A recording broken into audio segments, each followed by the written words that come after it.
Kodagu channel ವಾರ್ತೆಗಳ ಪ್ರಾಯೋಜಕರು Muliya Keshav Bhat and sons, ಚಿನ್ನಾಭರಣಗಳ ಬೃಹತ್ ಮಳಿಗೆ, ಮಡಿಕೇರಿ, ಗೋಣಿಕೊಪ್ಪ, ಪುತ್ತೂರು, ಬೆಳ್ತಂಗಡಿ, ಬೆಂಗಳೂರು. ಹೋಮ್ಸ್ಕೇಪ್ ಫರ್ನಿಚರ್ಸ್, ಕೊಡಗಿಗೆ ಸಮೀಪದ ವಿಶಾಲವಾದ ಮಳಿಗೆ, ಪಯ್ಯಾವೂರ್, ಕೇರಳ.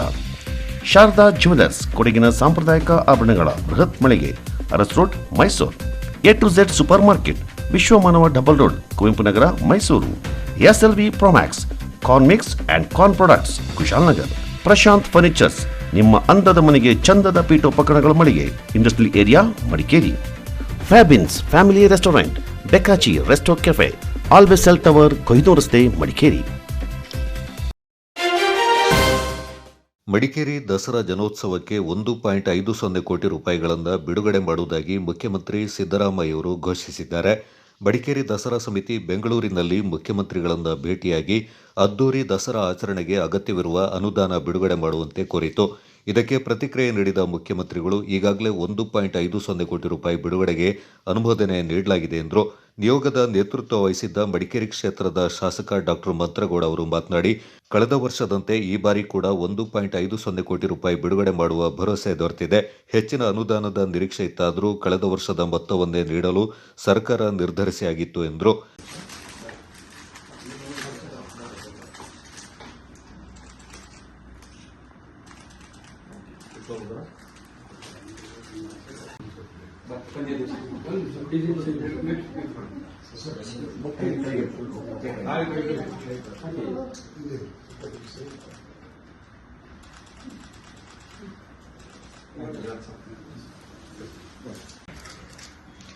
ಸರ್ ಬನ್ನಿ ಅವ್ರು ಮಾತಾಡಿ.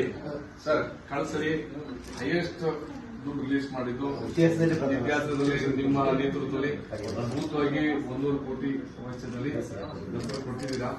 ಈ ಸರಿ ಹೆಚ್ಚಿನ ಸಂಖ್ಯೆಯಲ್ಲಿ ಕೊಡಿ ಅಂತ ನಾವು ಕೇಳಿದ್ದೀವಿ. ಈ ಸರಿ ಅಷ್ಟೇ ಕೊಟ್ಟಿದ್ದೀವಿ.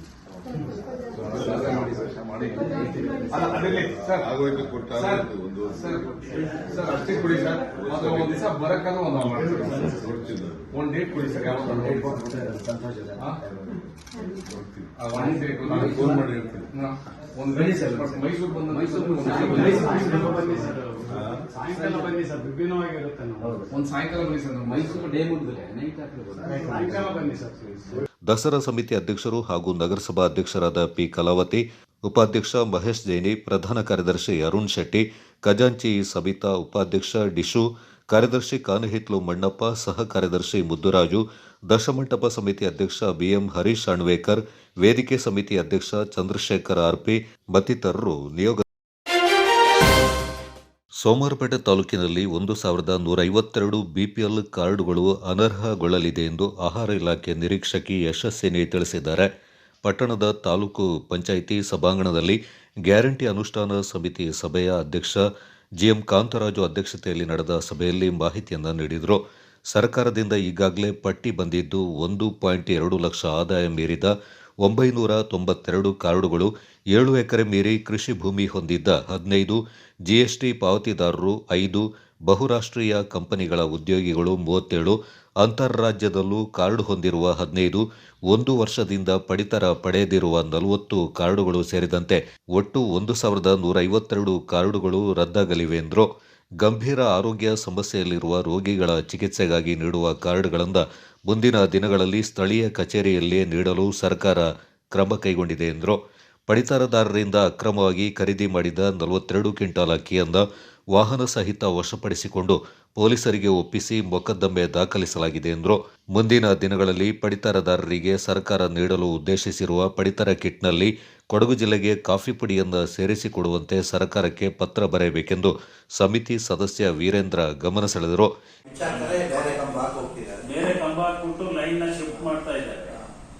ಬೀದಿ ದೀಪಗಳನ್ನ ಹಾಕಿ ತೆಗಿತಾರೆ, ಅದನ್ನ ಅಲ್ಲೇ ಎಸ್ಬಿಟ್ಟು ಹೋಗ್ತಾ ಇದ್ದಾರೆ. ಅದಕ್ಕೇನಾದ್ರೂ ಮಾಡಲೇಬೇಕು.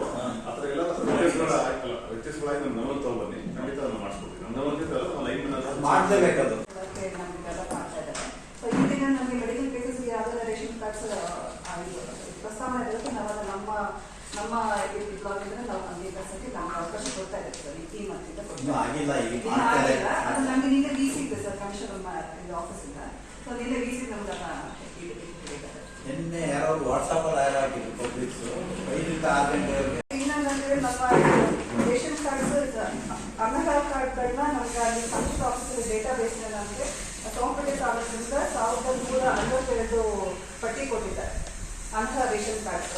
1152 ರೇಷನ್ ಕಾರ್ಡ್ಸ್ ಈಗ ಪಟ್ಟಿ ಕೊಟ್ಟಿದ್ದಾರೆ.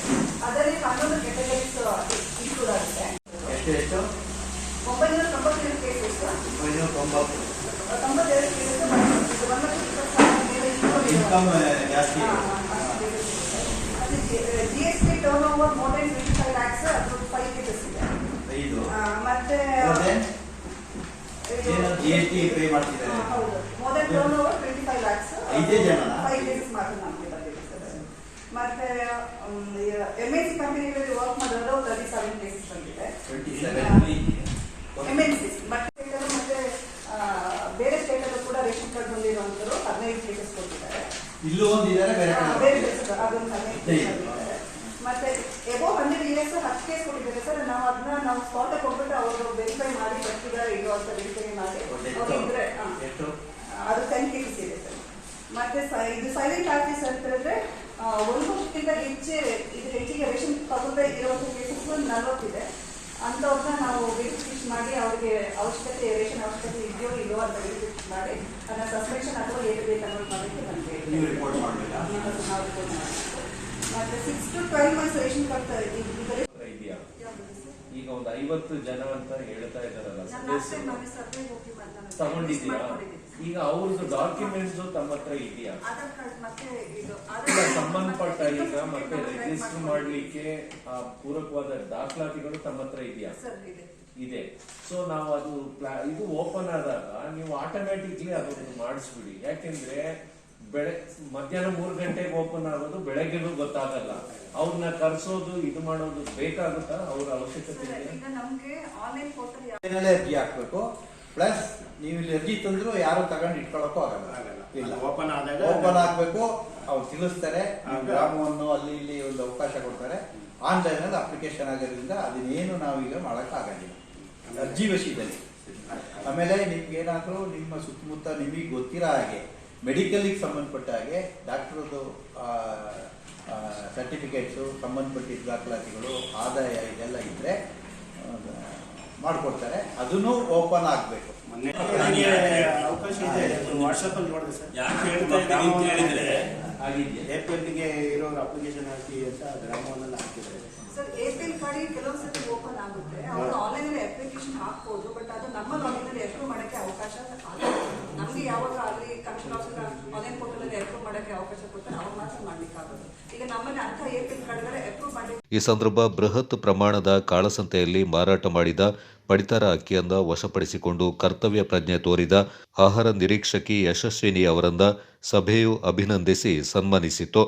ಸೋಮರ್ಪೇಟೆ ತಾಲೂಕಿನಲ್ಲಿ ಕೆಎಸ್ಆರ್ಟಿಸಿ ಬಸ್ಗಳ ಸಮಸ್ಯೆಗಳಿದ್ರೂ ಅವುಗಳ ಬಗ್ಗೆ ಚರ್ಚಿಸಲು ಗ್ಯಾರಂಟಿ ಅನುಷ್ಠಾನ ಸಮಿತಿ ಸಭೆಗೆ ಗೈರಾಗ್ತಾ ಇರುವ ಮಡಿಕೇರಿ ಕೆಎಸ್ಆರ್ಟಿಸಿ ಡಿಪೋ ಮ್ಯಾನೇಜರ್ ವಿರುದ್ಧ ಕ್ರಮ ಕೈಗೊಳ್ಳುವಂತೆ ಸರ್ಕಾರಕ್ಕೆ ಪತ್ರ ಬರೆಯುವಂತೆ ಸಭೆಯಲ್ಲಿ ನಿರ್ಣಯ ಕೈಗೊಳ್ಳಲಾಯಿತು. 40,000ವರೆಗೂ ಮಾಡಿದ್ದಾರೆ ಹಂಡ್ಲಿ ಪಂಚಾಯತಿನವರು. ಸೊ ಎಲ್ಲಾ ಗ್ರಾಮ ಪಂಚಾಯತಿಗಳು ಎಲ್ಲರೂ ಜನರು ಸ್ಪಂದಿಸಿದ್ದಾರೆ. ಸೊ ಜನರು ಬಂದು ತೆರಿಗೆನ ಕಟ್ಟಿದ್ದಾರೆ. ಇದು ಎಲ್ಲ ಮೂಲಭೂತ ಎಲ್ಲ ಈಗ ಪಂಚಾಯತಿಗಳಿಗೆ ತೆರಿಗೆ ಸಂಗ್ರಹಣೆ ಬಂದ್ರೆ ಮೂಲಭೂತ ಸೌಕರ್ಯಗಳನ್ನ ಒದಗಿಸ್ಲಿಕ್ಕೆ ಅವ್ರಿಗೆ ಬಹಳ ಅನುಕೂಲ ಆಗುತ್ತೆ. ಸೊ ಇದನ್ನ ಅವಕಾಶ ಇದೆ. ವಾಟ್ಸಪ್ ಅಲ್ಲಿ ನೋಡಿದೆ ಸರ್. ಯಾಕೆ ಹೇಳ್ತಾ ಇದ್ದೀನಿ ಅಂತ ಹೇಳಿದ್ರೆ ಏಪ್ರಿಲ್ಗೆ ಇರೋರು ಅಪ್ಲಿಕೇಶನ್ ಹಾಕಿ ಅಂತ ಗ್ರಾಮವನ್ನೆಲ್ಲ ಹಾಕಿದ್ದಾರೆ ಸರ್. ಏಪ್ರಿಲ್ ಕಡೆ ಕೆಲವು ಸತಿ ಓಪನ್ ಆಗುತ್ತೆ. ಅವರು ಆನ್ಲೈನ್ ಅಲ್ಲಿ ಅಪ್ಲಿಕೇಶನ್ ಹಾಕ್ಬೋದು. ಬಟ್ ಅದು ನಮ್ಮ ಲಾಗಿನ್ ಅಲ್ಲಿ ಅಪ್ರೂವ್ ಮಾಡಕ್ಕೆ ಅವಕಾಶ ನಮ್ಗೆ ಯಾವಾಗ ಅಲ್ಲಿ ಕಮಿಷನ್ ಆಫೀಸರ್ ಆನ್ಲೈನ್ ಪೋರ್ಟಲ್ ಅಲ್ಲಿ ಅಪ್ರೂವ್ ಮಾಡಕ್ಕೆ ಅವಕಾಶ ಕೊಡ್ತಾರೆ. ತಾಲೂಕು ಪಂಚಾಯತ್ ಕಾರ್ಯನಿರ್ವಹಣಾಧಿಕಾರಿ ಪರಮೇಶ್ ಕುಮಾರ್ ಮಾತನಾಡಿ, ಸೋಮರಪೇಟೆ ಹಾಗೂ ಕುಶಾಲನಗರ ತಾಲೂಕಿನ ಗ್ರಾಮ ಪಂಚಾಯಿತಿಗಳಲ್ಲಿ ಕಂದಾಯ ವಸೂಲಾತಿ ಆಂದೋಲನ ನಡೆಸಿ ಒಂದೇ ದಿನದಲ್ಲಿ 60 ಲಕ್ಷ ರೂಪಾಯಿ ಸಂಗ್ರಹ ಮಾಡಲಾಗಿದೆ. ಅಲ್ಲಿನ ಎಲ್ಲ ಸಿಬ್ಬಂದಿಗಳನ್ನು ಅಭಿನಂದಿಸ್ತೇನೆ ಎಂದರು. 40,000ವರೆಗೂ ಮಾಡಿದ್ದಾರೆ ಹಂಡ್ಲಿ ಪಂಚಾಯತಿನವರು. ಸೊ ಎಲ್ಲಾ ಗ್ರಾಮ ಪಂಚಾಯತಿಗಳು ಎಲ್ಲರೂ ಜನರು ಸ್ಪಂದಿಸಿದ್ದಾರೆ. ಸೊ ಜನರು ಬಂದು ತೆರಿಗೆನ ಕಟ್ಟಿದ್ದಾರೆ. ಇದು ಎಲ್ಲ ಮೂಲಭೂತ ಎಲ್ಲ ಈಗ ಪಂಚಾಯತಿಗಳಿಗೆ ತೆರಿಗೆ ಸಂಗ್ರಹಣೆ ಬಂದ್ರೆ ಮೂಲಭೂತ ಸೌಕರ್ಯಗಳನ್ನ ಒದಗಿಸ್ಲಿಕ್ಕೆ ಅವ್ರಿಗೆ ಬಹಳ ಅನುಕೂಲ ಆಗುತ್ತೆ.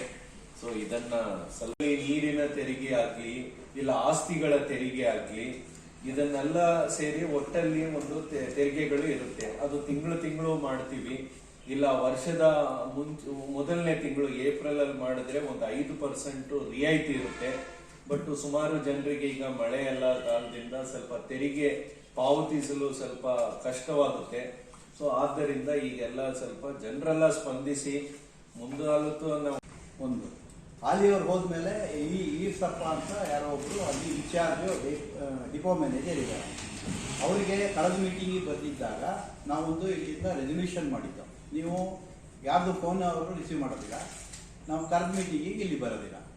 ಅದನ್ನು ನಾನು ಜಿಲ್ಲಾ ಸಮಿತಿ ಮೀಟಿಂಗಲ್ಲಿ ಅವರನ್ನೇ ಕರೆಸಿ ಅವರಿಗೆ ನಾನು ಇದನ್ನು ಹೇಳಿದಾಗ ಅವರು ತಪ್ಪಾಯಿತು ಅಂತ ಕ್ಷಮೆ ಕೇಳಿದ್ದಾರೆ. ಈ ನೋಡಿ ನೆನ್ನೆ ಅವ್ರು ಬೇರೆ ಏನಾದ್ರು ಪ್ರೋಗ್ರಾಮ್ ಇದ್ದರೆ ನಮಗೆ ತಿಳಿಸ್ಬೋದಿತ್ತು, ಅದನ್ನು ಮಾಡ್ತಾ ಇಲ್ಲ. ಅವರು ಒಂಥರ ಧೋರಣೆನ ಅನಿಸ್ತಾ ಇದ್ದಾರೆ. ನಾವೀಗ ಅದಕ್ಕೆ ಏನು ಮಾಡ್ತೀವಿ ಅಂದರೆ, ಕಳೆದ ಸಲ ಅವ್ರಿಗೆ ನೋಟಿಸ್ ಕೊಟ್ಟಿದ್ದಾರೆ ಸರ್, ಅದಕ್ಕೆ ರೆಸ್ಪಾನ್ಸ್ ಮಾಡಿಲ್ಲ. ಈ ಸಲ ನಾವು ಸಾರಿಗೆ ಮಂತ್ರಿಯಿಂದ ಹಿಡಿದು ನಿಮ್ಮ ಪುತ್ತೂರು ವಿಭಾಗದವರೆಗೂ ನಾವು ಅವ್ರ ಬಗ್ಗೆ ನಾವು ಇದನ್ನು ನೋಟಿಸ್ ಇಶ್ಯೂ ಮಾಡ್ತೀವಿ. ಸರ್, ಇದು ಒಂದು ಅಧ್ಯಕ್ಷರ ಮಾಹಿತಿ ಗಮನಕ್ಕೆ ತರೋದು ಬಯಸ್ತೀನಿ.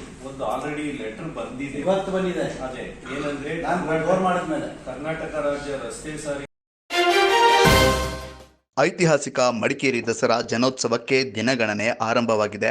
ದಸರಾ ಕೆಲಸಗಳು ಒಂದೊಂದಾಗಿ ಆರಂಭವಾಗಿದ್ದರೆ ಇತ್ತ ಕರಗಗಳು ಹಾಗೂ ದಶಮಂಟಪಗಳು ಸಾಗುವ ರಸ್ತೆ ಮಾತ್ರ ಬಹಳ ಹದಗೆಟ್ಟಿದ್ದು, ಮಡಿಕೇರಿ ಜನತೆ ಮಾತ್ರ ರಸ್ತೆಯಲ್ಲಿ ಸಾಗುತ್ತಾ ಹಿಡಿಶಾಪ ಹಾಕುತ್ತಿದ್ದಾರೆ. ಹಾಗಾದ್ರೆ ಮಡಿಕೇರಿ ರಸ್ತೆಯ ಸ್ಥಿತಿ ಹೇಗಿದೆ ಅಂತೀರಾ? ನೀವೇ ಒಮ್ಮೆ ನೋಡ್ಕೊಬನ್ನಿ.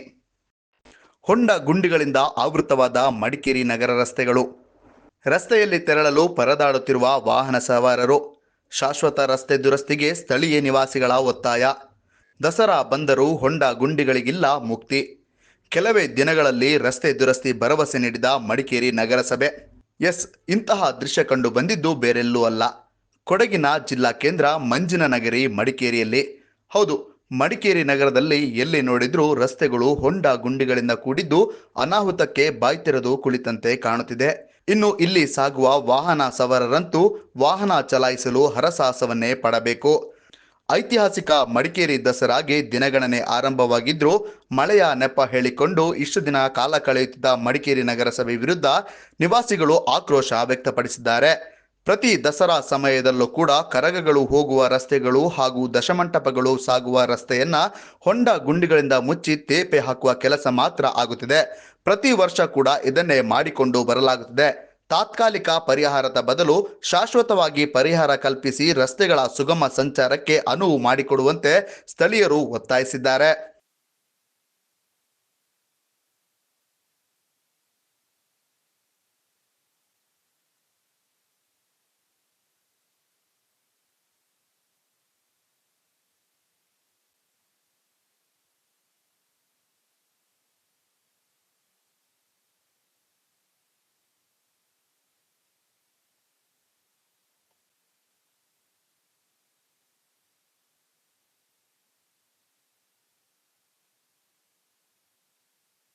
ಇನ್ನೇನು ನಾಡ ಹಬ್ಬ ದಸರಾ ಬರ್ತಾ ಇದೆ. ಈ ಒಂದು ಸಂದರ್ಭದಲ್ಲಿ ನಮ್ಮ ಮಡಿಕೇರಿ ಮತ್ತು ಕೊಡಗು ಜಿಲ್ಲೆಯಾದ್ಯಂತ ಹೆಚ್ಚಿನ ಪ್ರವಾಸಿಗರು ಕೂಡ ಬರುವಂಥ ಈ ಒಂದು ಸಂದರ್ಭದಲ್ಲಿ ನಮ್ಮ ಈ ಸ್ಥಳೀಯ ರಸ್ತೆಗಳನ್ನ ನೋಡಿದರೆ ಹದಗೆಟ್ಟು ಹೋಗಿದೆ. ಹೇಗೆ ಹೇಳಿದ್ರೆ ಎಲ್ಲೆಲ್ಲೂ ದೊಡ್ಡ ದೊಡ್ಡ ಭಯಾನಕ ಗುಂಡಿಗಳು. ಆ ಗುಂಡಿಗಳಿಗೆ ಈಗೇನು ತಾತ್ಕಾಲಿಕ ಹೇಳುವ ರೀತಿಯಲ್ಲಿ ಮಣ್ಣನ್ನು ಮುಚ್ಚಿ ಆ ಒಂದು ತಾತ್ಕಾಲಿಕ ವ್ಯವಸ್ಥೆಯನ್ನು ಮಾಡಲೇ ಆಗ್ತಿದೆ. ಆದರೂ ಕೂಡ ಅದು ಒಂದು ಪರ್ಮನೆಂಟ್ ಸೊಲ್ಯೂಷನ್ ಅಲ್ಲ. ಈಗ ಏನು ಬಿಸಿಲು ಬಂದಿದೆ, ಇನ್ನು ಇಷ್ಟು ದಿನ ಮಳೆ ಬರ್ತಾ ಇತ್ತು ಜೋರಾಗಿ. ಆ ಸಂದರ್ಭದಲ್ಲಿ ನಮಗೆ ಸಿಗ್ತಿದ್ದಂಥ ಮಾಹಿತಿ ಏನು ಅಂತ ಹೇಳಿದರೆ, ಗುಂಡಿಯನ್ನು ಮುಚ್ಚಲಾಗುವುದು, ಇನ್ನೇನು ಬಿಸಿಲು ಬಂದ ಕೂಡಲೇ ಗುಂಡಿಯೆಲ್ಲ ಮುಚ್ಚಿ ಅದೆಲ್ಲ ಒಂದು ರೆಡಿ ಮಾಡ್ಲಿಕ್ಕಾಗ್ತದೆ ಅಂತ ಹೇಳ್ತಾ ಇದ್ರು. ಆದರೆ ಈಗ ಗುಂಡಿ ಮುಚ್ಚೋದಲ್ಲ, ಇದು ಗುಂಡಿ ಮುಚ್ಚೋದು ವರ್ಷ ದಸರಾ ಬರುವಂಥ ಸಂದರ್ಭದಲ್ಲಿ ಮಾಡ್ಕೊಂಡು ಬರ್ತಿರುವಂಥ ಒಂದು ಕಾರ್ಯಕ್ರಮ. ಬರೀ ಗುಂಡಿ ಮುಚ್ಚಿದ್ರೆ ಆಗೋದಿಲ್ಲ, ಇದಕ್ಕೊಂದು ಪರ್ಮನೆಂಟ್ ಸೊಲ್ಯೂಷನ್ ಬೇಕು. ಏನು ಅಂತ ಹೇಳಿದ್ರೆ, ಎಲ್ಲ ರಸ್ತೆಯೂ ಕೂಡ ಸಂಪೂರ್ಣವಾಗಿ ಆ ರಸ್ತೆಯ ಡಾಮರೀಕರಣ ಮಾಡುವ ಮೂಲಕ ಆ ರಸ್ತೆಗೆ ಎಲ್ಲದಕ್ಕೂ ಕೂಡ ಒಂದು ಶಾಶ್ವತವಾದಂಥ ಒಂದು ಪರಿಹಾರ ಬೇಕು. ಈಗ ಈ ನಿಟ್ಟಿನಲ್ಲಿ ಹೇಗೆ ಕೆಲಸ ಮಾಡಬೇಕು ಅಂತ ಹೇಳಿದ್ರೆ, ಈಗ ನೋಡಿ, ಹವಾಮುನ್ಸೂಚನೆ ವರದಿ ಪ್ರಕಾರ ನಮಗೆ ಮಾಹಿತಿ ಸಿಗ್ತದೆ ಎಷ್ಟು ದಿನಗಳಿಂದ ಬಿಸಿಲು ಆರಂಭ ಆಗ್ತದೆ. ಮಡಿಕೇರಿಯಲ್ಲಿ ಹೌದು ಈ ಬಾರಿ ಹೆಚ್ಚಿನ ಮಳೆ ಆಗಿದೆ, ಆದ್ರಿಂದ ಎಲ್ಲ ಕೆಲಸಗಳು ಮಾಡಲಿಕ್ಕೆ ಅಡೆತಡೆ ಆಗಿದೆ ಅಂತ ಹೇಳುವಂಥದ್ದು ಎಲ್ಲ ಗೊತ್ತಿರುವಂಥದ್ದೇ. ಆದರೆ ಎಷ್ಟು ದಿನಗಳ ಹವಾಮುನ್ಸೂಚನೆ ವರದಿ ಪ್ರಕಾರ ಎಷ್ಟು ದಿನದ ನಂತರ ಬಿಸಿಲು ಬರ್ತದೆ ಅಂತ ಹೇಳುವಂಥ ಒಂದು ಮುನ್ಸೂಚನೆ ನಮಗೆ ಬರುವಾಗ, ಆ ಒಂದು ವರದಿಯ ಮೂಲಕ ನಾವೇನ್ ಮಾಡ್ಬೇಕು ಅಂತ ಹೇಳಿದ್ರೆ, ಒಂದು ಪ್ರಿಪರೇಷನ್ ಆಗಬೇಕು, ಪೂರ್ವ ತಯಾರಿ ಮಾಡ್ಕೊಳ್ಬೇಕು. ಎಷ್ಟು ಆ ಬಿಸಿಲು ಬರುವಂತ ಸಂದರ್ಭದಲ್ಲಿ ಸರಿಯಾದ ಅದಕ್ಕೆ ವ್ಯವಸ್ಥೆಗೆ ತಕ್ಕ ಹಾಗೆ ಅದಕ್ಕೆ ಇರುವಂತ ಎಷ್ಟು ಫಂಡ್ ಬೇಕಾಗ್ತದೆ, ಅದಕ್ಕೆ ಎಷ್ಟು ಹಣಕಾಸಿನ ವ್ಯವಸ್ಥೆ ಬೇಕಾಗ್ತದೆ, ಆ ರೀತಿ ಇರುವಂತದ್ದನ್ನೆಲ್ಲರೂ ಕೂತು ಒಂದು ಪೂರ್ವ ತಯಾರಿಯಾಗಿ ಒಂದು ಪೂರ್ವ ಸಭೆಯನ್ನು ಮಾಡಿ ನಗರಸಭೆ ವತಿಯಿಂದ ಪೂರ್ವ ಸಭೆಯನ್ನು MLA ಅವರನ್ನು ಕೂಡ ಸೇರಿಸ್ಕೊಂಡು ಈ ಒಂದು ಮಾಹಿತಿಯನ್ನು ಅವರ ಮೂಲಕ ಪಡ್ಕೊಂಡು ಹೇಗೆ ಮುಂದಕ್ಕೆ ಹೇಗೆ ಮಾಡ್ಬೋದು, ಬರೀ ಪ್ಯಾಚ್ ವರ್ಕ್ ಮಾಡೋದಲ್ಲ, ಶಾಶ್ವತವಾದಂತ ಒಂದು ಪರಿಹಾರ. ಇನ್ನು ಐತಿಹಾಸಿಕ ಮಡಿಕೇರಿ ದಸರಾದ ಸಿದ್ಧತೆಗಳು ಭರದಿಂದ ಸಾಗಿದ್ದು, ನಾಡಹಬ್ಬ ದಸರಾ ಸೆಪ್ಟೆಂಬರ್ 22ರಿಂದ ಆರಂಭಗೊಳ್ಳುತ್ತಿದೆ. ಈಗಾಗಲೇ ದಸರಾ ಸಿದ್ಧತಾ ಕಾರ್ಯಗಳನ್ನು ಮಾಡಲಾಗುತ್ತಿದೆ. ಈಗಾಗಲೇ ಜಿಲ್ಲಾಧಿಕಾರಿಗಳು NDRF ಹಣದಿಂದ 38,36,000 ಹಣ ಬಿಡುಗಡೆ ಮಾಡಿದ್ದಾರೆ. ಮಳೆ ಕೊಂಚ ಬಿಡುವು ನೀಡಿದರೆ ತುರ್ತಾಗಿ ಗುಂಡಿ ಮುಚ್ಚುವ ಕಾರ್ಯಕ್ಕೆ ಮುಂದಾಗುತ್ತೇವೆ. ಅಲಂಕಾರ ಮಾಡಲು ಲೈಟಿಂಗ್ ಅವರ ಟೆಂಡರ್ ಕೂಡ ಕರೆಯಲಾಗಿದೆ. ಆದಷ್ಟು ಬೇಗ ಎಲ್ಲ ಕೆಲಸಗಳನ್ನು ಮಾಡಲಾಗುತ್ತದೆ. ದಸರಾ ಆರಂಭಕ್ಕೂ ಮುನ್ನವೇ ಕಾಮಗಾರಿ ಮಾಡಲಾಗುತ್ತದೆ ಎಂದು ಮಡಿಕೇರಿ ನಗರಸಭಾ ಪೌರಾಯುಕ್ತ ರಮೇಶ್ ಹೇಳ್ತಾರೆ.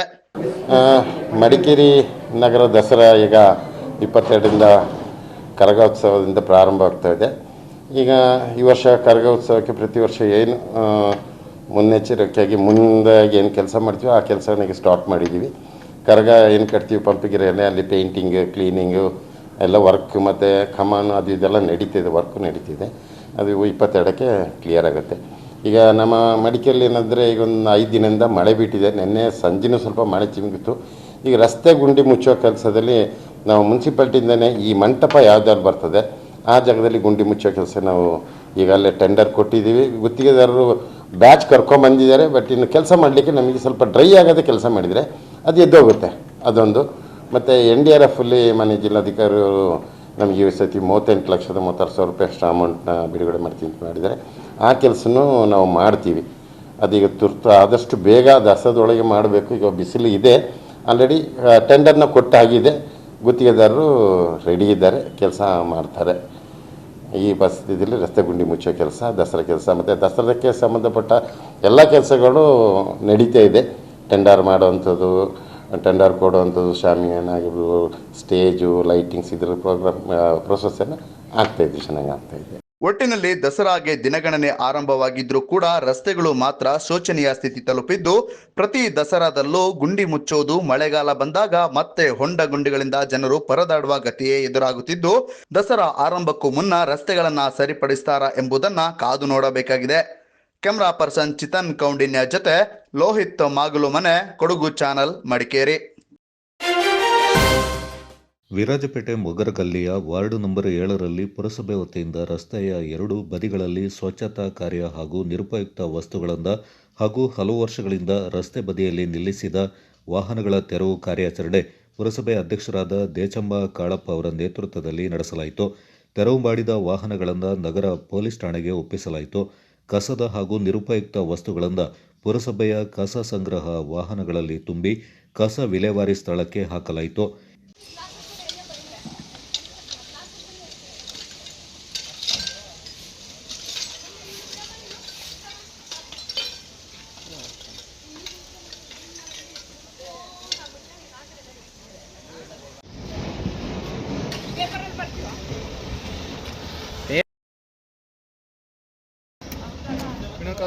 ಮಾಡಬೇಕು.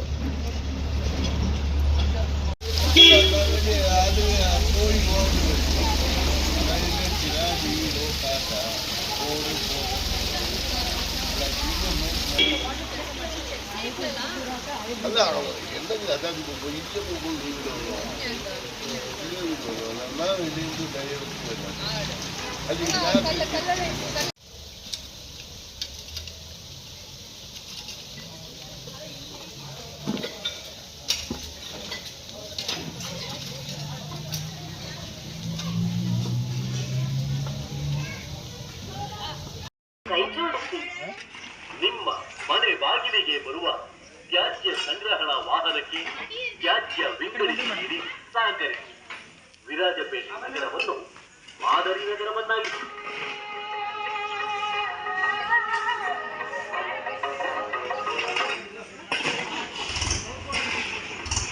ಇಲ್ಲಿಂದ ಮುಂದೆ ಹೋಗ್ಲೇ ಇಲ್ಲ.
ನಗರವನ್ನಾಗಿಸುವ ನಿಟ್ಟಿನಲ್ಲಿ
ಅವ್ರನ್ನ ಕರ್ಸಿ ಗಾಡಿ ತಿರ್ಗಿಸ್ಕೊಂಡು ಬನ್ನಿ.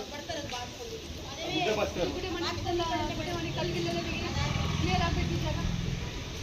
ಕುದುರೆ ತಗೊಂಡು ಬರ್ಲಿಕ್ಕೆ ಅವ್ರಿಗೆ ಮಾದೇವಿ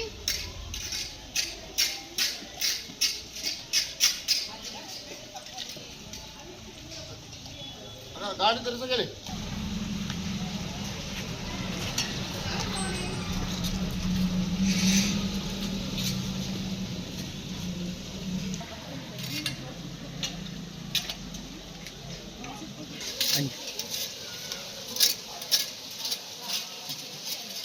ಈ ಸಂದರ್ಭ ಪುರಸಭೆಯ ಮುಖ್ಯಾಧಿಕಾರಿ ನಾಚಪ್ಪ, ಪರಿಸರ ಅಭಿಯಂತರ ರೀತು ಸಿಂಗ್, ಪ್ರಭಾರ ಆರೋಗ್ಯ ನಿರೀಕ್ಷಕರಾದ ಕೋಮಲ ಸೇರಿದಂತೆ ಪೌರ ಕಾರ್ಮಿಕರು ಹಾಗೂ ಸಿಬ್ಬಂದಿಗಳು ಪಾಲ್ಗೊಂಡಿದ್ದರು.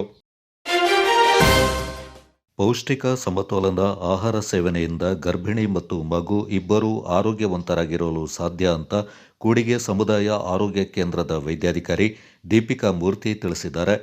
ಕುಶಾಲನಗರ ಪಟ್ಟಣದ ಗುಮ್ಮನಕೊಲ್ಲಿಯ ವಿನಾಯಕ ಬಡಾವಣೆಯಲ್ಲಿರುವ ಅಂಗನವಾಡಿ ಕೇಂದ್ರದಲ್ಲಿ ಮಹಿಳಾ ಮತ್ತು ಮಕ್ಕಳ ಅಭಿವೃದ್ಧಿ ಇಲಾಖೆ ಹಾಗೂ ಶಿಶು ಅಭಿವೃದ್ಧಿ ಯೋಜನೆ ಇವರ ಆಶ್ರಯದಲ್ಲಿ ಗರ್ಭಿಣಿ ಮಹಿಳೆಯರಿಗೆ ಹಮ್ಮಿಕೊಂಡಿದ್ದ ಸೀಮಂತ ಕಾರ್ಯಕ್ರಮ ಉದ್ಘಾಟಿಸಿ ಮಾತನಾಡಿದ ಅವರು, ಸರ್ಕಾರ ಗರ್ಭಿಣಿಯರ ದೈಹಿಕ ಆರೋಗ್ಯದ ಹಿನ್ನೆಲೆ ಈ ಕಾರ್ಯಕ್ರಮ ಆಯೋಜಿಸುತ್ತಿದ್ದು ಮಾನಸಿಕ ಆರೋಗ್ಯದ ಕಡೆಗೂ ಅತಿ ಹೆಚ್ಚಿನ ಗಮನ ನೀಡಬೇಕಿದೆ. ಗರ್ಭಿಣಿಯರು ಧನಾತ್ಮಕವಾಗಿ ಉತ್ತಮ ಆಲೋಚನೆ ಹೊಂದಬೇಕು. ಶಾಂತಿಯಿಂದ ಧ್ಯಾನ ಶ್ಲೋಕ ಹೇಳಿಕೊಂಡಲ್ಲಿ ಜನಿಸುವ ಮಗುವಿನ ಮಾನಸಿಕ ಆರೋಗ್ಯ ಉತ್ತಮವಾಗಿರಲಿದೆ. ತಾಯಿಯ ಮನಸ್ಸು ಚಿಂತೆ, ದುಗುಡ, ದುಃಖ, ಹಿಂಸೆಯಿಂದ ಕೂಡಿದರೆ ಮಗುವಿನ ಮನಸ್ಥಿತಿ ಕೂಡ ಹಾಗೆ ಇರುತ್ತೆ. ಆದ್ದರಿಂದ ಗರ್ಭಾವಸ್ಥೆಯಲ್ಲಿರುವಾಗ ತಾಯಂದಿರ ವಿಚಾರಧಾರೆ ಉತ್ತಮವಾಗಿರಬೇಕು ಎಂದರು. ನೋಡಿ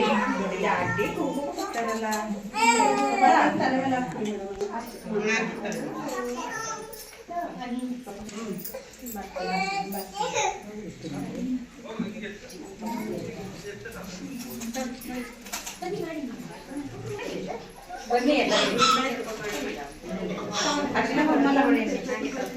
ಅಲ್ಲೇ ಆ ಕಡೆ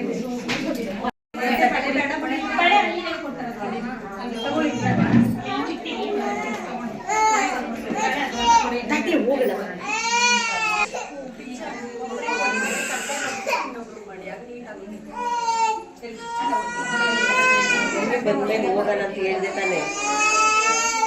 ಆಚೆ ಹೋಗೋಣ.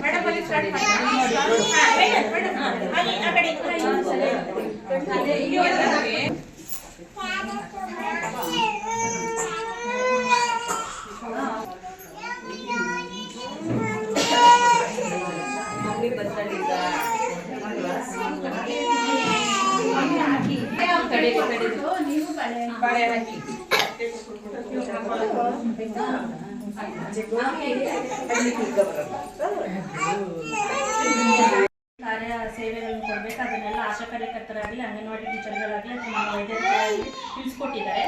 ಬಟ್ ಏನು ಪೋಷಣ ಅಭಿಯಾನ ಅಂತ ಮಾಡ್ತಿದ್ದೀವಿ, ಅದು ಮೇಯ್ನ್ ಆಗಿ ಮುಂಚೆ ನಮಗೆ ಇದು ICDS ಅಂಗನವಾಡಿ ಕಾರ್ಯಕರ್ತರಿಗೆ ಮೇಯ್ನ್ ಆಗಿ ಇದು ಮಾಡ್ತಿರೋದು. ಮುಂಚೆ ಮಿಡ್ ಡೇ ಮೀಲ್ ಪ್ರೋಗ್ರಾಮ್ ಅಂತ ಅಂದ್ರೆ ಮಧ್ಯಾಹ್ನದ ಬಿಸಿ ಊಟ ಅಂತ ಕೊಡ್ತಾ ಇದ್ವಿ. ಇವಾಗ ಪೂರ್ಣ ಪೋಷಣ ಅಂತ ನಮ್ಮ ಮೋದಿ ಸರ್ಕಾರದಿಂದ ಲಾಂಚ್ ಆಗಿರೋದು. ಇದು 2018ರಲ್ಲಿ ಮಾರ್ಚ್ 8 ವುಮೆನ್ಸ್ ದಿನ ಅಂದ್ರೆ ವಿಶ್ವ ಮಹಿಳಾ ದಿನಾಚರಣೆಯಿಂದನೇ ಲಾಂಚ್ ಆಗಿರೋದ್ರಿಂದ ಇದು ತುಂಬಾ ಮಹತ್ವಪೂರ್ಣ ಮತ್ತು ವಿಶೇಷವಾಗಿದೆ.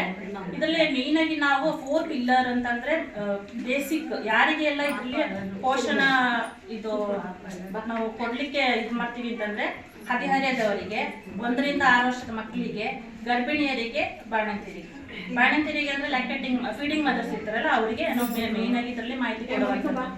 ಮತ್ತೆ ನಾವು ಇವಾಗ ಪೋಷಣ ಅಭಿಯಾನ ಅಂತಂದ್ರೆ ನಾವು ಇದು ಏನು ಪೌಷ್ಟಿಕಾಂಶ ಆಹಾರ ತಗೊಳ್ತೀವಿ ಅದ್ರ ಜೊತೆಗೆ ನಮಗೆ ಸಮತೋಲನವಾದ ನಿದ್ರೆ ಇರಬೇಕು. ಅದ್ರ ಮೇಲೆ ನಿಮ್ಮ ಆರೋಗ್ಯ ಮತ್ತು ನಿಮ್ಮ ಮಗುವಿನ ಬೆಳವಣಿಗೆ ಇದೆಲ್ಲ ಮೇಲೆ ಹೋಗುತ್ತೆ. ಸೊ ನಮ್ಮಲ್ಲಿ ಏನು ನಾವು ಸರ್ವಿಸ್ ಸೇವೆಗಳನ್ನು ಕೊಡ್ತೀವಿ ಅದನ್ನು ನೀವು ನೀಟಾಗಿ ರೂಟೀನಾಗಿ ಫಾಲೋ ಮಾಡ್ಕೊಳ್ಳಿ. ಮತ್ತೆ ನಿಮ್ಮ ಜೀವಕ್ಕೂ ಮಗುವಿನ ಜೀವಕ್ಕೂ ಏನು ತೊಂದರೆ ಆಗದಂತೆ ಅದನ್ನು ನೋಡ್ಕೊಳ್ಳೋದು ನಮ್ಮ ಜವಾಬ್ದಾರಿ ಆಗಿರ್ತದೆ. ಹಾಗೂ ನೀವು ಅದನ್ನ ಪಾಲನೆ ಮಾಡ್ಕೋಬೇಕು, ನಿಮ್ಮ ಇದರಲ್ಲಿ ರೂಟೀನ್ ಆಗಿ ತಗೋಬೇಕು. ಮತ್ತು ನಮಗೀಗ ಹೊಸದಾಗಿ ನಮಗೆ ಕಳೆದ ಜುಲೈಯಿಂದ ಗೃಹಾರೋಗ್ಯ ಅಂತ ಒಂದು ಹೊಸ ಯೋಜನೆ ಲಾಂಚ್ ಆಗಿದೆ. ಮೋದಿ ಸರ್ಕಾರ ಅದೇ ನಮ್ಮ ಸೆಂಟ್ರಲ್ ಲೆವೆಲ್ ಇಂದಾನೆ ಗೃಹಾರೋಗ್ಯ ಅಂದ್ರೆ ಮನೆ ಮನೆ ಭೇಟಿ ನೀಡಿ ಆಶಾ ಕಾರ್ಯಕರ್ತರು ಏನು ನಿಮ್ಮ ಮನೆಗೆ ಬಂದು ಬಾಣಂತಿ ಸೇವೆ, ಮಕ್ಕಳ ಸೇವೆ, ಮಕ್ಕಳ ತಪಾಸಣೆ ಮಾಡುವುದು ಅಥವಾ ಈಗ ನಿಮಗೆ ಕಫ ಪರೀಕ್ಷೆ ಆ ಥರ ಮಾಡಿಸೋದು. ಅದ್ರ ಜೊತೆಗೆ ಈಗ 30+ ಮೇಲೆ ಇರ್ತಾರಲ್ಲ ಜನರು ಅವರಿಗೆ ಆರೋಗ್ಯ ತಪಾಸಣೆ ಮಾಡುವಂಥದ್ದು. ಇದರಲ್ಲಿ 14 ಕಾಯಿಲೆಗಳಿರ್ತವೆ. BP, ಶುಗರು, ಕ್ಯಾನ್ಸರಲ್ಲಿ ವಿವಿಧ ಇದಿರುತ್ತೆ. ಏನು ಸ್ತನದ ಕ್ಯಾನ್ಸರ್, ಗರ್ಭಕೋಶದ ಕ್ಯಾನ್ಸರ್, ಬಾಯಿ ಗಂಟ್ಲು ಕ್ಯಾನ್ಸರ್ ಈ ಥರ ಇರುತ್ತೆ.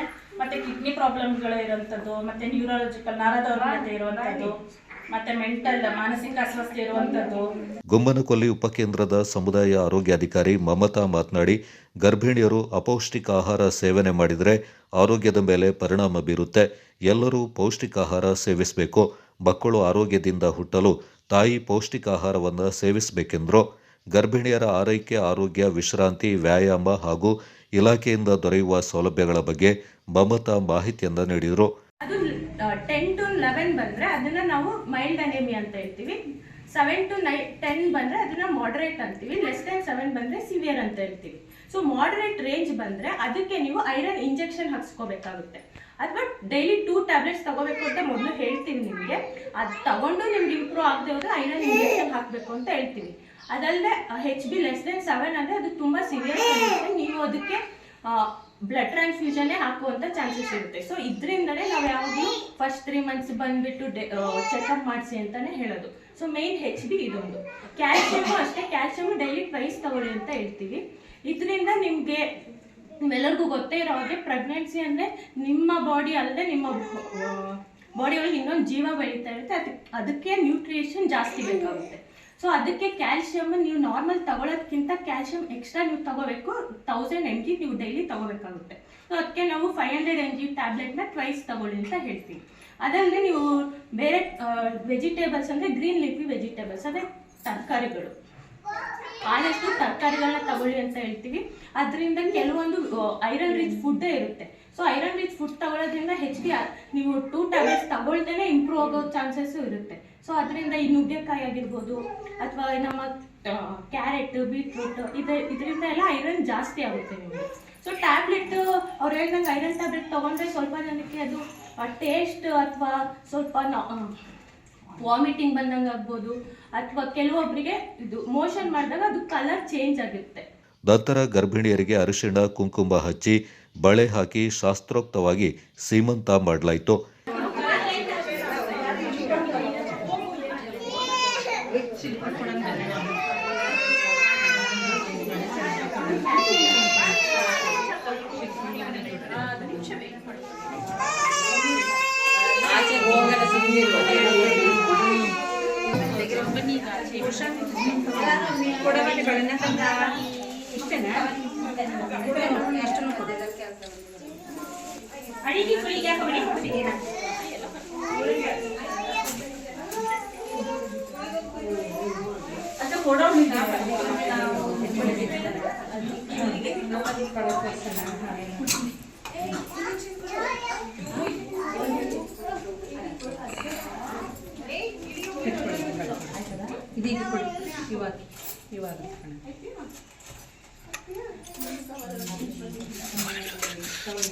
ಈ ಸಂದರ್ಭ 6 ತಿಂಗಳ ಮಕ್ಕಳಿಗೆ ಅನ್ನಾಭ್ಯಾಸ ಹಾಗೂ 3 ವರ್ಷದ ಮಕ್ಕಳಿಗೆ ಅಕ್ಷರಾಭ್ಯಾಸ ನಡೆಸಲಾಯಿತು.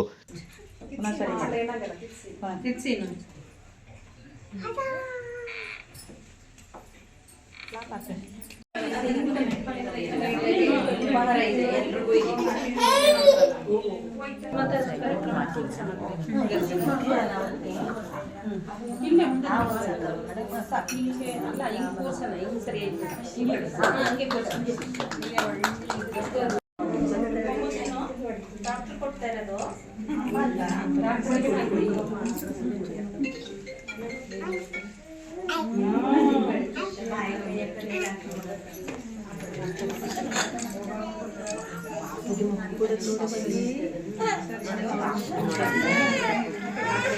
ಸ್ಪೂನ್ ಕೊಡು.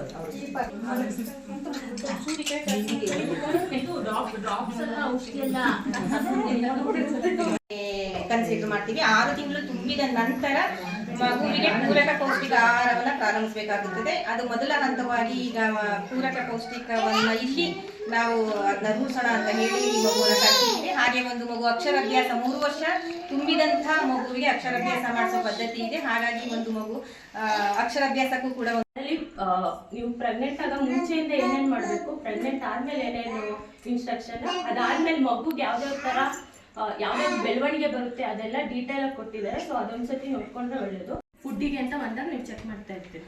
ಸೊ ಅದೇ ನಾರ್ಮಲ್ 9 ಮಂತ್ಸ್ ಪ್ರೆಗ್ನೆನ್ಸಿ ಟೈಮಲ್ಲಿ 9 to 12 kg ನಾರ್ಮಲ್ ವೆಯ್ಟ್ಗೆ ನಿಲ್ಬೇಕು. ಅದಕ್ಕಿಂತ ಜಾಸ್ತಿನೂ ಆಗಿರ್ಬಾರ್ದು, ಕಮ್ಮಿನೂ ಆಗಿರ್ಬಾರ್ದು.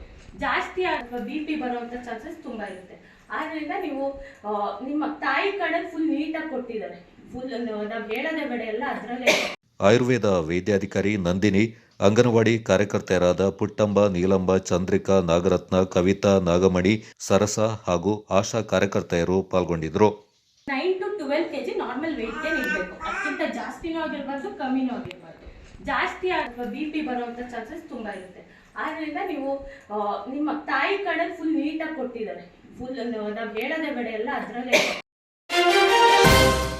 ಕೊಡಗು ಜಿಲ್ಲಾ ಮಹಿಳಾ ಬ್ಯಾಂಕ್ 2024-25ನೇ ಸಾಲಿನಲ್ಲಿ 9.45 ಲಕ್ಷ ನಿವ್ವಳ ಲಾಭ ಗಳಿಸಿದ್ದು ಸೆಪ್ಟೆಂಬರ್ 18ರಂದು ವಾರ್ಷಿಕ ಮಹಾಸಭೆ ನಡೆಯಲಿದೆ ಎಂದು ಬ್ಯಾಂಕಿನ ಅಧ್ಯಕ್ಷೆ ಅರವಿಂದ ಅಣ್ಣಪ್ಪ ತಿಳಿಸಿದ್ದಾರೆ. ನಗರದಲ್ಲಿ ಸುದ್ದಿಗೋಷ್ಠಿಯಲ್ಲಿ ಮಾಹಿತಿ ನೀಡಿದವರು, ಕೊಡವ ಸಮಾಜದಲ್ಲಿ ಮಹಾಸಭೆ ನಡೆಯಲಿದ್ದು ಸಂಘದ ಸದಸ್ಯರು ಹೆಚ್ಚಿನ ಸಂಖ್ಯೆಯಲ್ಲಿ ಪಾಲ್ಗೊಳ್ಳುವಂತೆ ಮನವಿ ಮಾಡಿದರು. ಜಿಲ್ಲೆಯ ಏಕೈಕ ಮಹಿಳಾ ಬ್ಯಾಂಕ್ ಇದಾಗಿದ್ದು 1997ರಲ್ಲಿ ಸ್ಥಾಪನೆ ಮಾಡಲಾಯಿತು. ಜಿಲ್ಲೆಯ ಹಿರಿಯ ಮಹಿಳೆ ಗಂಗಮ್ಮ ಬೋಪಯ್ಯ ಮತ್ತು ಪ್ರೇಮ ಸೋಮಯ್ಯ ಅವರು ಮಹಿಳೆಯರಿಗಾಗಿ ಬ್ಯಾಂಕ್ ಅಗತ್ಯವಿದೆ ಎಂದು ಭಾವಿಸಿ ಅಂದು ಸ್ಥಾಪನೆ ಮಾಡಿದರು ಎಂದು ತಿಳಿಸಿದರು. ಬಹಳ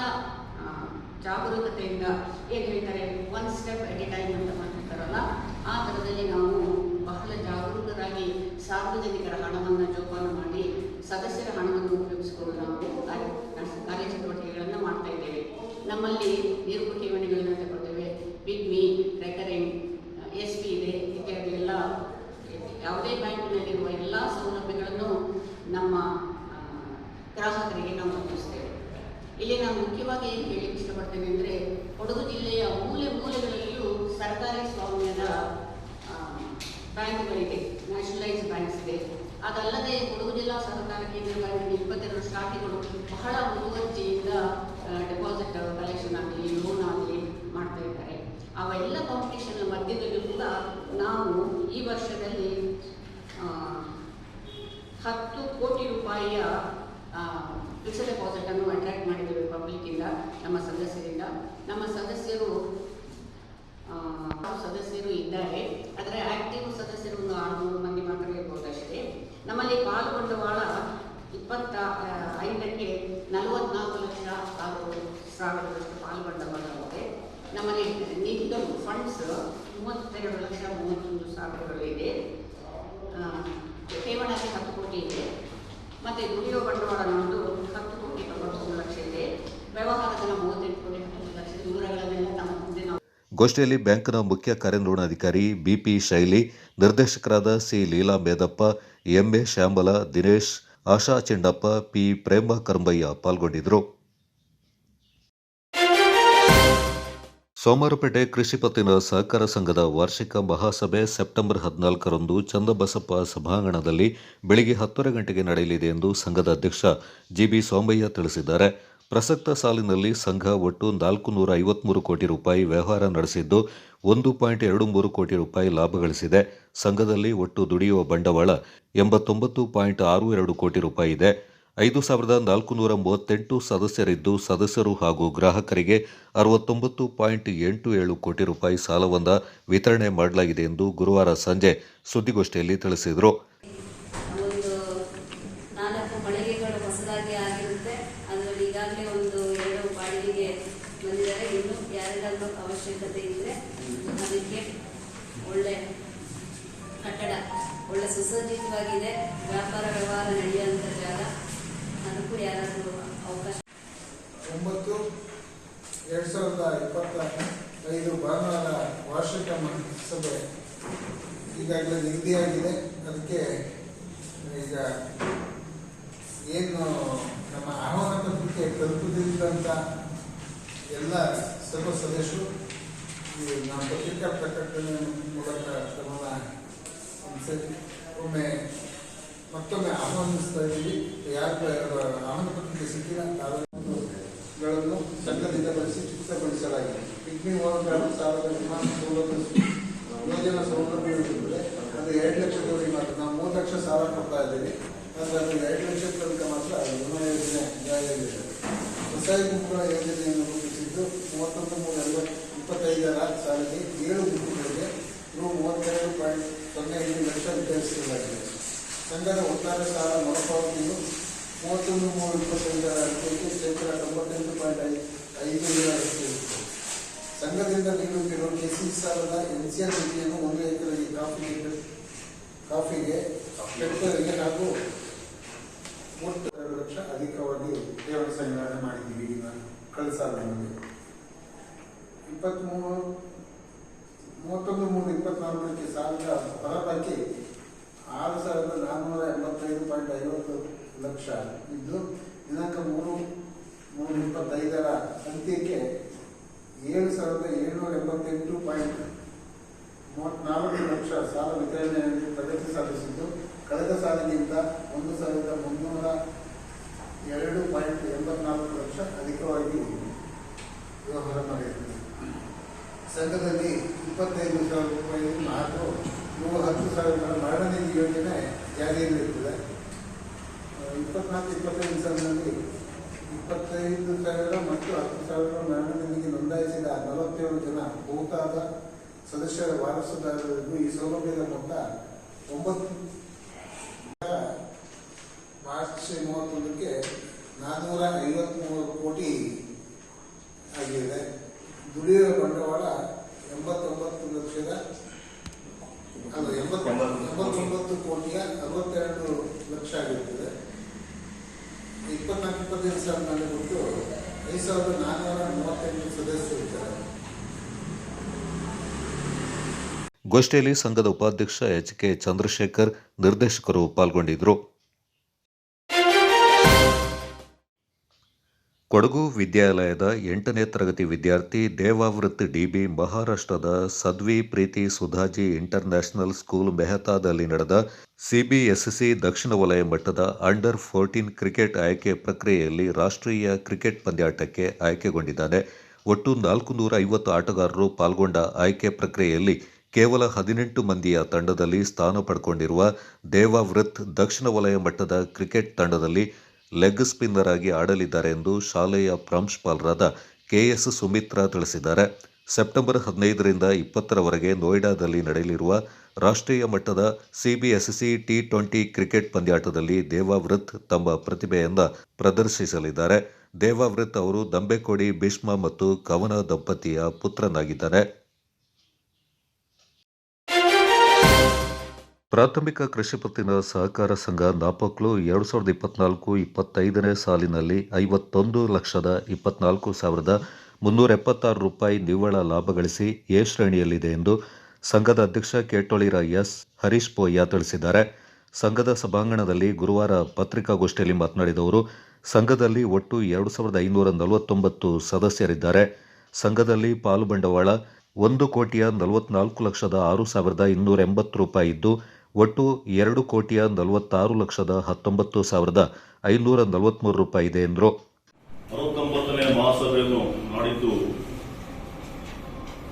ನಾಪೋಲ್ ಪುರ ಸಮಾಜದಲ್ಲಿ ನಡೆಸಲು ತೀರ್ಮಾನಿಸಿದ್ದೇವೆ. ಹಾಗೆ ಅದಕ್ಕೆ ಪೂರಕವಾಗಿ ಇವತ್ತು ನಾವು ಪತ್ರಿಕಾಗೋಷ್ಠಿಯನ್ನು ಕರೆದಿದ್ದೇವೆ. ನಾಪೋಲ್ ಕೃಷಿ ಪತ್ತಿನ ಸಹಕಾರ ಸಂಘವು ಇವತ್ತು ಸುಮಾರು 2,549 ಸದಸ್ಯರುಗಳನ್ನು ಅವರಿಂದ ಪಾಲು ಹಣವಾಗಿ 1,44,06,280 ಪಾಲು ಹಣವಾಗಿ ನಾವು ಬಂದಿರ್ತದೆ. ಹಾಗೆ ನಮ್ಮ ಈ ಸಂಘವು ವಿವಿಧ ನಿಧಿಗಳಾಗಿ ಸುಮಾರು 2,46,19,543 ವಿವಿಧ ನಿಧಿಗಳಿವೆ. ಅದರಲ್ಲಿ ಕ್ಷೇಮ ನಿಧಿಯೂ ಸೇರಿದೆ. ಸುಮಾರು 47,14,09,896 ಸದಸ್ಯರು ಅವರು ಸದಸ್ಯರಿಂದ ಠೇವಣಿಗಳು ಬಂದಿದೆ. ಅದಕ್ಕೆ ನಾವು ಆಕರ್ಷಕ ಬಡ್ಡಿ ದರವನ್ನು ನೀಡ್ತಾ ಇದ್ದೇವೆ. ಹಾಗೆ ನಾವು ವಿವಿಧ ರೀತಿಯ ಸಾಲ ಮುಂಗಡ 47,03,09,827 ಹಣವನ್ನು ವಿವಿಧ ರೀತಿಯ ಸಾಲವಾಗಿ ಕೊಟ್ಟಿದ್ದೇವೆ. ಅದರಲ್ಲಿ ಕೆಸಿಸಿ ಲೋನ್ 17,50,56,000 ಕೆಸಿಸಿ ಲೋನ್. ಹಾಗೆ ಅದರಲ್ಲಿ ಅಗ್ರಿಕಲ್ಚರ್ ಕೃಷಿ ಆಧಾರಿತ ಸಾಲವಾಗಿ 12,68,627,6,270 ಕೃಷಿ ಸಾಲವಾಗಿ ಮಧ್ಯಮ ಸಾಲ ರೂಪಪಟ್ಟಿದೆ. 97% ಸಾಲ ವಸೂಲಾತಿಯಾಗಿದೆ. ಅದಕ್ಕೆ ನಾನು ನಮ್ಮ ಆಡಳಿತ ಮಂಡಲದ ಎಲ್ಲ ಸದಸ್ಯರಿಗೂ ಅಭಿನಂದನೆಯನ್ನು ಸಲ್ಲಿಸ್ತಾ ಇದ್ದೇನೆ. ಹಾಗೆ ನಮ್ಮ ಬ್ಯಾಂಕಿನ ದುಡಿಯುವ ಬಂಡವಾಳ 63,19,02,549 ದುಡಿಯುವ ಬಂಡವಾಳ. 24-25 ಸಾಲದಲ್ಲಿ ಒಟ್ಟು ನಾವು 223.44 ಕೋಟಿ ಅಷ್ಟು ನಾವು ಒಟ್ಟು ವ್ಯವಹಾರ ಮಾಡಿದ್ದೀವಿ. ಹಾಗೆ ಈ ಸಾಲಿನಲ್ಲಿ ನಮ್ಮ ಬ್ಯಾಂಕು ನಿವ್ವಳ ಲಾಭವಾಗಿ 51,24,370 ನಾವು ನಿವ್ವಳ ಲಾಭವನ್ನು ಪಡೆದು ಅದರಲ್ಲಿ ನಾವು ನಮ್ಮ ಸದಸ್ಯರಿಗೆ ಶೇಕಡ 15% ನಾವು ಡಿವಿಡೆಂಡ್ ಕೊಡಲು ತೀರ್ಮಾನಿಸುತ್ತೇವೆ.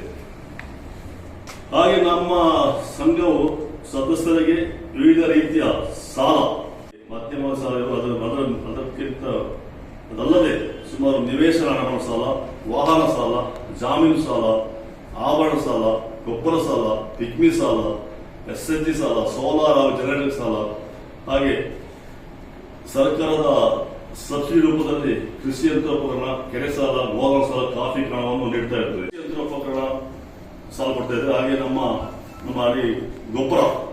ಗೊಬ್ಬರ ದಾಖಲೆಯಾಗಿ ನಾವು ಈ ಸಲ ದಾಖಲೆ ರೂಪದಲ್ಲಿ ಸುಮಾರು ಈ ಪ್ರಸ್ತುತ ಸಾಲಿನಲ್ಲಿ 1,400 ಟನ್ ಅಷ್ಟು ಗೊಬ್ಬರವನ್ನು ವಿತರಣೆ ಮಾಡಿದೆ ಸದಸ್ಯರಿಗೆ. ಹಾಗೆ ಕಳೆದ ಸಾಲಿನಲ್ಲಿ 2,300 ಗೊಬ್ಬರ ಸಾಲವನ್ನು ನಾವು ನೀಡಿರ್ತೇವೆ ಸದಸ್ಯರಿಗೆ. ಹಾಗೆ ನಮ್ಮ ಸದಸ್ಯರಿಗೆ ವಿವಿಧ ರೀತಿಯ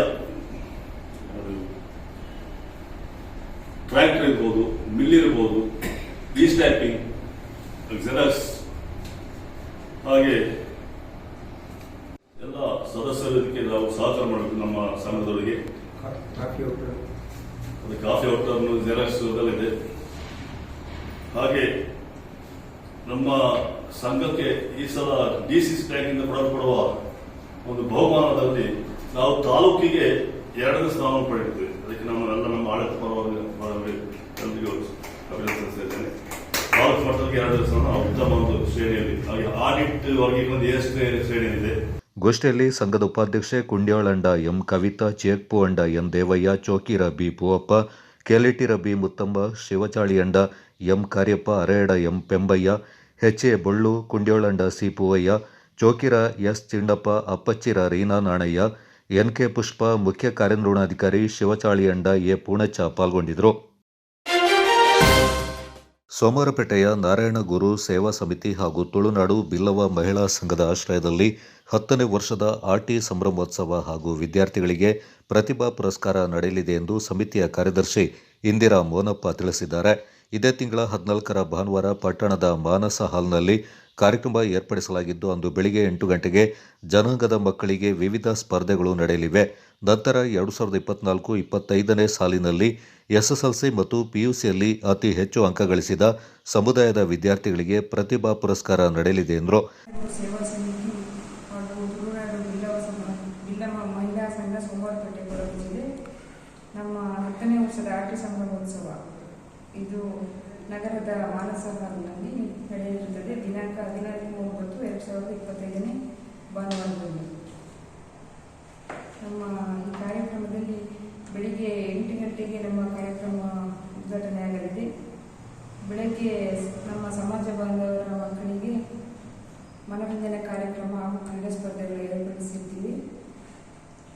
ಮಕ್ಕಳು, ವಿದ್ಯಾರ್ಥಿಗಳು, ಬಾಲಕರು, ಬಾಲಕಿಯರು ಸೇರಿದಂತೆ ಹಿರಿಯ ನಾಗರಿಕರಿಗೆ ಸಾಂಸ್ಕೃತಿಕ ಸ್ಪರ್ಧೆಗಳು ಆಯೋಜಿಸಲಾಗಿದೆ. ಪುರುಷರ ಹಾಗೂ ಮಹಿಳೆಯರ ತಂಡಗಳಿಂದ ಪ್ರತ್ಯೇಕ ಅಂಕ ಜಿಗ್ಗಾಟ ಸ್ಪರ್ಧೆಯನ್ನು ಮಾಡಲಾಗಿರುತ್ತದೆ ಮತ್ತು ಸಮಾಜ ಬಾಂಧವರ ಸದಸ್ಯರ ಮಕ್ಕಳಿಗೆ ವಿದ್ಯಾನಿಧಿಯನ್ನು ನೀಡ್ತಾ ಇದ್ದೀವಿ. SSLC ಮತ್ತು PUC ವಿದ್ಯಾರ್ಥಿಗಳಿಗೆ 2024-25ರಲ್ಲಿ ತೆರಗಡೆಯಾದಂತಹ ಮಕ್ಕಳಿಗೆ ಮಾತ್ರ ಪ್ರೋತ್ಸಾಹವನ್ನು ನೀಡ್ತಾ ಇದ್ದೀವಿ.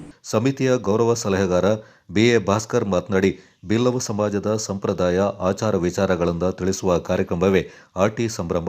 ಅಂದು ಮಧ್ಯಾಹ್ನ 2 ಗಂಟೆಗೆ ಸಮಾರೋಪ ಸಮಾರಂಭ ನಡೆಯಲಿದ್ದು, ಅಧ್ಯಕ್ಷತೆಯಿಂದ ಸಮಿತಿ ಅಧ್ಯಕ್ಷ ಚಂದ್ರಹಾಸ ವಹಿಸಲಿದ್ದು, ರಾಜ್ಯ ವಿಧಾನ ಪರಿಷತ್ನ ಸದಸ್ಯ BK ಹರಿಪ್ರಸಾದ್ ಸಮಾರಂಭವನ್ನು ಉದ್ಘಾಟಿಸಲಿದ್ದಾರೆ. ರಾಜ್ಯ ನಾರಾಯಣಗುರು ವಿಚಾರ ವೇದಿಕೆ ಅಧ್ಯಕ್ಷರಾದ ಸತ್ಯಜಿತ್ ಸುರತ್ಕಲ್ ಮುಖ್ಯ ಭಾಷಣ ಮಾಡಲಿದ್ದಾರೆ. ಮುಖ್ಯ ಅತಿಥಿಗಳಾಗಿ ಶಾಸಕ ಡಾ ಮಂತರಗೌಡ, ಮಾಜಿ ಸಚಿವ ಅಪ್ಪಚ್ಚು ರಂಜನ್, ಮಂಗಳೂರು ಗೋಕರ್ಣನಾಥೇಶ್ವರ ದೇವಾಲಯದ ಪದ್ಮನಾಭ ಪೂಜಾರಿ, ಕೊಡಗು ಬಿಲ್ಲವ ಸಮಾಜದ ಅಧ್ಯಕ್ಷ ಲಿಂಗಪ್ಪ ಪೂಜಾರಿ, ವಿರಾಜಪೇಟೆ DYSP ಮಹೇಶ್ ಕುಮಾರ್, ಸಾಮಾಜಿಕ ಕಾರ್ಯಕರ್ತ AN ಪದ್ಮನಾಭ ಹಾಗೂ ಮತ್ತಿತರರು ಭಾಗವಹಿಸಲಿದ್ದಾರೆಂದರು. ನಾರಾಯಣಗುರು ಸೇವಾ ಸಮಿತಿ ಈ ಸೋಮವಾರಪೇಟೆ ತಾಲೂಕು ಸಂಘದ ವತಿಯಿಂದ ಆರ್ಟಿ ಸಂಭ್ರಮವನ್ನು ಇದೇ ತಿಂಗಳು 14ನೇ ತಾರೀಕು ಅಂದರೆ ಈ ಭಾನುವಾರ ಸೋಮವಾರಪೇಟೆಯ ಮಾನಸ ಹಾಲ್ನಲ್ಲಿ ನಡೆಸ್ತಾ ಇದ್ದೇವೆ. ಈ ಒಂದು ಕಾರ್ಯಕ್ರಮ ನಮ್ಮ ಜನಾಂಗದ ವಿಶೇಷತೆ, ವಿವಿಧತೆ, ವಿವಿಧ ಕ್ರೀಡಾಗಳು ಈ ರೀತಿ ಎಲ್ಲ ನಡೀತದೆ. ಬೆಳಗ್ಗಿಂದ ಸಂಜೆವರೆಗೂ ಕಾರ್ಯಕ್ರಮ ಇರ್ತದೆ. ಮಧ್ಯಾಹ್ನ 2 ಗಂಟೆಗೆ ಸಮಾರೋಪ ಸಮಾರಂಭ ನಡೀತದೆ. ಈ ಸಮಾರಂಭದ ಅಧ್ಯಕ್ಷತೆಯನ್ನು ನಮ್ಮ ನಾರಾಯಣಗುರು ಸೇವಾ ಸಮಿತಿಯ ಅಧ್ಯಕ್ಷರಾದಂಥ ಗೌರವಾನ್ವಿತ ಚಂದ್ರಹಾಸರವರು ವಹಿಸಿಕೊಳ್ತಾರೆ. ನಂತರ ಕಾರ್ಯಕ್ರಮವನ್ನು ಉದ್ಘಾಟನೆ ಮಾಡಲಿಕ್ಕೆ ರಾಜ್ಯ ವಿಧಾನಸಭಾ ಸದಸ್ಯರಾದಂತಹ BK ಹರಿಪ್ರಸಾದ್ ಅವರು ಬಂದು ಕಾರ್ಯಕ್ರಮವನ್ನು ಉದ್ಘಾಟಿಸಿ ಮಾತನಾಡುತ್ತಿದ್ದಾರೆ. ಹಾಗೆ ಸಭೆಯಲ್ಲಿ ದಿಕ್ಸೂಚಿ ವಿಚಾರ ವೇದಿಕೆಯ ಅಧ್ಯಕ್ಷರಾದಂತಹ ಸತ್ಯಜಿತ್ ಸುರತ್ಕಲ್ ಅವರು ಮಾತಾಡ್ತಿದ್ದಾರೆ. ಇನ್ನು ಸ್ಥಳೀಯ ಶಾಸಕರಾದಂಥ ನಮ್ಮ ಡಾಕ್ಟರ್ ಮಂತರಗೌಡರವರು ಉಪಸ್ಥಿತರಿರುತ್ತಾರೆ. ಜೊತೆಯಲ್ಲಿ ನಮ್ಮ ಜಿಲ್ಲಾ ಬಿಲ್ಲವ ಸಂಘದ ಅಧ್ಯಕ್ಷರಾದಂತಹ ಲಿಂಗಪ್ಪ ಪೂಜಾರಿಯವರು, ಉಳಿದಂತೆ ಇರತಕ್ಕಂಥ ಗೌರವಾನ್ವಿತ ಸದಸ್ಯರುಗಳು, ಹಾಗೆ ನಮ್ಮ ಸಂಘದ ಗೌರವ ಅಧ್ಯಕ್ಷರಾದಂತಹ C ಲಕ್ಷ್ಮಣ್ ಪೂಜಾರಿ, ಬೆಂಗಳೂರು ಉದ್ಯಮಿಗಳು, ಅವರು ಕೂಡ ಈ ಒಂದು ಸಮಾರಂಭದಲ್ಲಿ ಪಾಲ್ಗೊಳ್ಳಲಿದ್ದಾರೆ. ಈ ಒಂದು ಸಮಾರಂಭದ ವೇದಿಕೆಯಲ್ಲಿ ನಮ್ಮ ಜನಾಂಗೀಯ 7ನೇ ತರಗತಿ ಮತ್ತು 10ನೇ ತರಗತಿಯಲ್ಲಿ ಅತ್ಯಧಿಕ ಅಂಕ ಗಳಿಸಿದಂಥ ವಿದ್ಯಾರ್ಥಿಗಳಿಗೆ ಪ್ರೋತ್ಸಾಹಧನ, ಜೊತೆಯಲ್ಲಿ ನಮ್ಮ ಸಮಾಜದ ಯಾರ್ಯಾರು ಅರ್ಜಿ ಹಾಕ್ತಾರೆ ಅಂತ ಎಲ್ಲ ವಿದ್ಯಾರ್ಥಿಗಳಿಗೂ ಕೂಡ ಸಮಾಧಾನಕರ ಬಹುಮಾನವಾಗಿ ಪ್ರೋತ್ಸಾಹಧನವನ್ನು ವಿತರಣೆ ಮಾಡ್ತೇವೆ. ಈ ಒಂದು ಕಾರ್ಯಕ್ರಮದಲ್ಲಿ ತಾಲೂಕಿನ ಎಲ್ಲ ಸದಸ್ಯರುಗಳು ಬರ್ತಾ ಇದ್ದಾರೆ. ಜೊತೆಯಲ್ಲಿ ನಮ್ಮ ಜಿಲ್ಲೆಯಲ್ಲಿರ್ತಕ್ಕಂಥ 5 ತಾಲೂಕಿನ ವಿಧವ ಸಮಾಜದ ಅಧ್ಯಕ್ಷರುಗಳು, ಕಾರ್ಯದರ್ಶಿಗಳು ಹಾಗೂ ಪದಾಧಿಕಾರಿಗಳು ಇವರು ಕೂಡ ಈ ಸಮಾರಂಭದಲ್ಲಿ ಪಾಲ್ಗೊಳ್ಳಲಿದ್ದಾರೆ. ಈ ಸಂದರ್ಭ ಸಮಿತಿಯ ಸದಸ್ಯರಾದ ಹೇಮಂತ್ ಪೂಜಾರಿ ಹಾಗೂ ರೋಹಿತ್ ಪೂಜಾರಿ ಪಾಲ್ಗೊಂಡಿದ್ದರು. ಸೆಪ್ಟೆಂಬರ್ 13 ಶನಿವಾರ ಮತ್ತು 14 ಭಾನುವಾರ ಪ್ರವಾದಿ ಮೊಹಮ್ಮದ್ ಅವರ ಚೋಕಂಡಳ್ಳಿ ಕಂದೂರಿ ಕಾರ್ಯಕ್ರಮ ನಡೆಯಲಿದೆ ಎಂದು ಚೋಕಂಡಳ್ಳಿ ಈದ್ ಮಿಲಾದ್ ಸಂರಕ್ಷಣಾ ಸಮಿತಿಯ ಕಾರ್ಯದರ್ಶಿ ಸಿಎ ಸಿರಾಜುದ್ದೀನ್ ತಿಳಿಸಿದ್ದಾರೆ. ಚೋಕಂಡಳ್ಳಿಯಲ್ಲಿ ಸುದ್ದಿಗೋಷ್ಠಿಯಲ್ಲಿ ಮಾತನಾಡಿದ ಅವರು, ಚೋಕಂಡಳ್ಳಿಯ ಕಂದೂರಿ ಕಾರ್ಯಕ್ರಮಕ್ಕೆ ಹಲವು ದಶಕಗಳ ಇತಿಹಾಸವಿದೆ. ಕಂದೂರಿ ಕಾರ್ಯಕ್ರಮಕ್ಕೆ ಜಾತಿ ಧರ್ಮ ಭೇದವಿಲ್ಲದೆ ಎಲ್ಲರೂ ಭಾಗವಹಿಸ್ತಾ ಇದ್ದಾರೆ.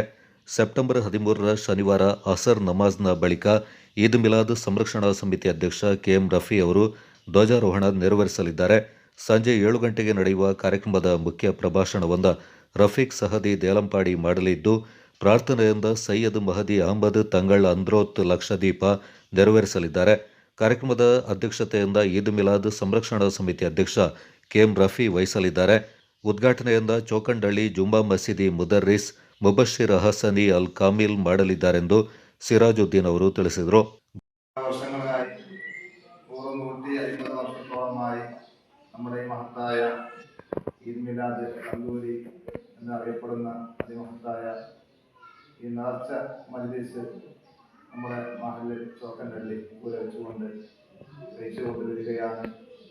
ഇതിൽ എത്രയോ ആയിരക്കണക്കിന് ജാതി മതഭേദമില്ലാതെ എത്രയോ ആളുകൾ ഈ മഹത്തായ ഈ പരിപാടിയിലേക്ക് വരികയും അവരവരുടെ നീളുന്ന പ്രശ്നങ്ങൾ പറഞ്ഞ് ഇവിടെ നേർച്ചകളും സംഭാവനകളൊക്കെ ചെയ്ത് അതിൻ്റെ ഫലങ്ങൾ അനുഭവിച്ച് പോയ എത്രയോ മഹത്തായ ചരിത്രങ്ങൾ ഈ മഹത്തായ നമ്മുടെ ഈ കന്തൂരിയെ കുറിച്ച് പറയാനുണ്ട്.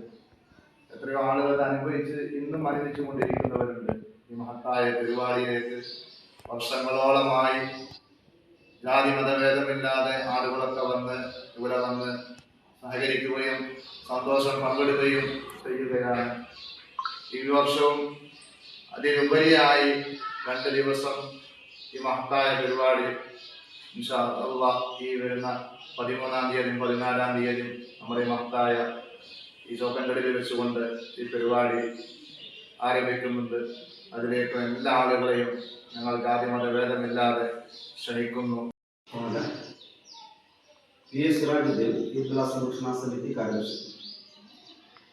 40 ಚೌಕಂಡಳ್ಳಿ ಈದ್ ಮಿಲಾದ್ ಸಂರಕ್ಷಣಾ ಸಮಿತಿ ವತಿಯಿಂದ ಶತಮಾನಗಳಿಂದ ವರ್ಷಪ್ರತಿ ಆಚರಿಸಿಕೊಂಡು ಬರುತ್ತಿರುವ ಈದ್ ಮಿಲಾದ್ ಕಂದೂರಿ ಕಾರ್ಯಕ್ರಮ ಇದೇ ಬರುವ ಸೆಪ್ಟೆಂಬರ್ 2025 13, 14 ಶನಿವಾರ ಮತ್ತು ಭಾನುವಾರ ಅತಿ ವಿಜೃಂಭಣೆಯಿಂದ ಆಚರಿಸಲಾಗುವುದು. ಸದರಿ ದಿವಸ ಅಸರ್ ನಮಾಜಿನ ಬಳಿಕ